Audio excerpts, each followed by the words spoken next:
Hey guys, welcome back to our channel. In this tech tutorial video, we're going to show you how you can link your work items or tasks in the Plane Project Management app with your pages in the Plane app. So let us dive into this, guys. So what you want to do is navigate to Workspace in the first step here in the Plane app.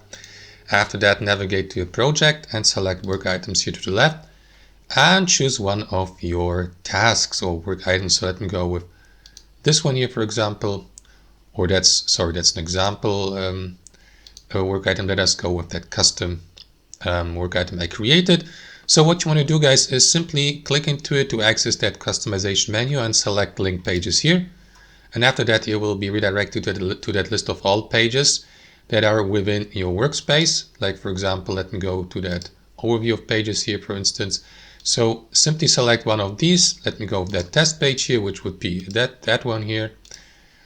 Select it to the left by clicking to that checkbox, and after that click into confirm here, and that is going to link both of them. As you can see, pages updated. So guys, that's basically it. Now if you, for example, click into it, you will see that it is still linked, and that's basically it, guys. That's how we do it.